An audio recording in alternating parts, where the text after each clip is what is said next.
Hi everyone, this is Alexander Lim and welcome to Author Story. On this episode, I'll be speaking with the Reverend Keiko Hoshino of Happy Science, who is speaking on behalf of Master Ryuho Okawa on his book, The Laws of the Sun, One Source, One Planet, One People. And you can check it out right now by clicking on the Amazon link in the video description below. As for Keiko herself, she has been working with Happy Science for over 2 decades now and has been a minister since 2006. So Keiko, welcome. Glad to have you with us in Author Story. Good morning, and thank you for having me. You're welcome. You're welcome. So Keiko, first off, what was the reason or the inspiration for Master Okawa writing The Laws of the Sun? Very good question. Well, it's a book of beginning of Happy Science, I must say. He actually wrote this book in 1986 by automatic writing. That means he didn't use any reference books or any other information except tapping into his inner deep wisdom. And then actually what is remarkable is that he completed this book, which has 6 chapters, in 68 hours, I believe. Wow. Okay. So automatic writing. So it's really like he was not really, I don't know how to put it, conscious when he wrote this out. It just came out of him. Yes, well, with his deep consciousness, yes. Okay. So Keiko, for the benefit of those who aren't familiar with Master Okawa's works or even Happy Science, what is this book about? Yes, this book is about revealing the secrets of the eternal truth and encouraging all humanity to be awakened as a one people. Like, for example, nowadays, well, maybe not so much, but still there are many segregation, discrimination, separation of everything. However, by understanding that the essence of human being is a soul, not the physical body, and the soul has no color, and we are all equally precious as a children of God. So as this subtitle says, one source, one planet, one people. Master Okawa and also the mission of Happy Science is to bring the awareness that we are all different branches of one single tree. We kind of branched out from one source, even though we believe in different religion, we have different belief systems, different skin color, different language, living in different places. But human beings are essentially one as our brothers and sisters. That's the message. Okay, I got that. Okay, cool. So, Keiko, I'd just like to get something out of the way here. The book seems to spring from Buddhist thought and philosophy, like the first 2 chapters have titles related to the Buddha. Yes. Now, let's say I'm someone who only has the barest understanding of Buddha and Buddhist philosophy. And I'm also someone who's committed to religion, Christianity, Islam, Sikhism, whatever. Is there anything I can pick up from this which I can apply to my thoughts or way of life? Yes, well, it's kind of a difficult because we all kind of have our own perception of what the Buddhism or Buddha and all these names. But important thing that this book teaches us is that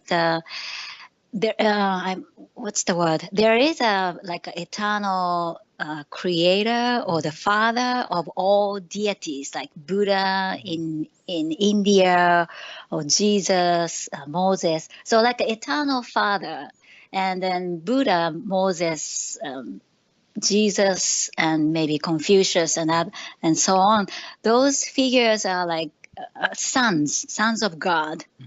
And the important thing is to focus on the similarity or that we're all coming from the same source, even though the teachings and the explanation of the way of behaving and morals are slightly different to one another. But however, essentially everything came from one source. And like, even though you said there are many words of Buddha in chapter 1, chapter 2, but it is kind of a difficult to understand at first, but if we try to seek for the the energy behind Buddha.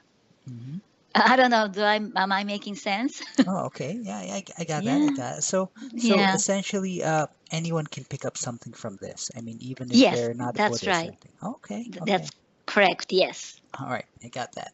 So let me get into another aspect here. Let's say I'm the exact opposite of being a religious person. Say I'm someone who Hmm. prefers logic, to Yes. spirituality.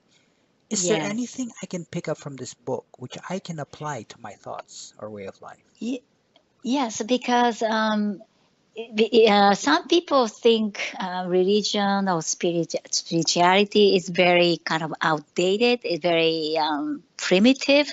However, there is a law, that spiritual law that governs not only this universe but also our daily life. Hmm.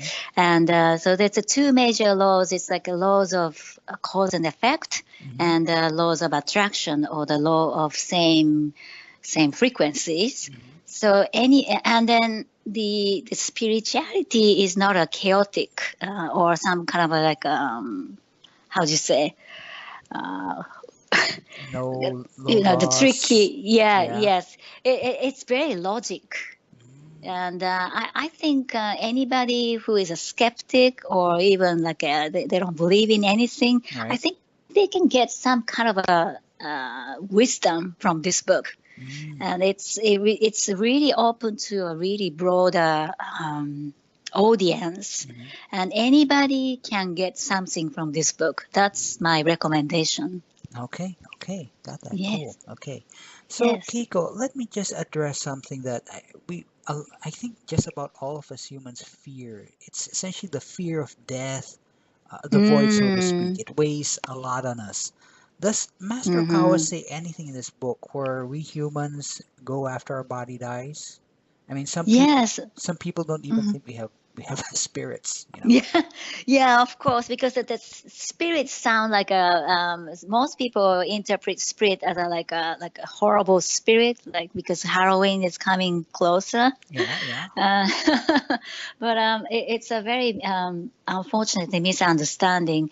Well, spirit is more like a transparent energy with frequencies, Hmm. and the Master Okawa teaches us the essence of human is spirit and dwelling in a physical body, and that's called soul. So we are all essentially souls, and we do have eternal. The soul or the spirit has eternal life, and we keep reincarnating in this world to the other world, although we call it real world because that's our real home, Hmm. in order to progress our soul. So purpose of being repeating reincarnation is the evolution for Hmm. our souls. So I mean, yes, death. No one can avoid death, and unfortunately, no one can avoid getting older. Being aged. Hmm. Hmm. Hmm. We hate to think. However, so what it is that this world, this physical realm, this we call it third dimensional world, Hmm. everything has limitation. Everything has a cycle of birth, aging, and maybe get illness and Hmm. death. Hmm. So, however, there is another plane. We call it the eternal spirit world, Hmm.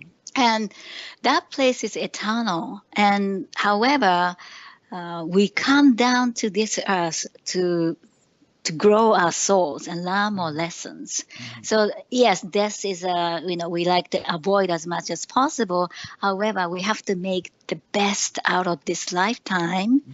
so that we don't leave any regrets Hmm. when we cross over or we graduate these life lessons. Hmm. Okay. Yeah. Yes. Now you mentioned something about life lessons. I mean, like Mm-hmm. we reincarnate to grow spiritually, yes. Yes. So Yes. where are there like levels of growth, other realms where this kind of growth gets you to, so to speak, as you progress? Yes, so everybody knows angels, right? Mm-hmm. So there is actually an angelic realm. Um, I don't want to be too technical, but we are actually living in a multi-dimensional universe, and this is Okay. the third dimensional plane. Mm-hmm. But there are actually um, fourth and then up to ninth. And if you read this book, it explains in chapter one, Mm-hmm. and these dimensions are divided by the capacity of love and the wisdom. So Mm-hmm. the more higher, the powerful love, that means the person who can love more and have more wisdom actually goes to the higher realm. So the reason why I said angel, because anyone can relate to angel, and the angels are the beings which is the manifestation of selfish love Mm-hmm. and just the purely living in altruism, Mm-hmm. and but at the same time they do have wisdom to help people. Mm-hmm.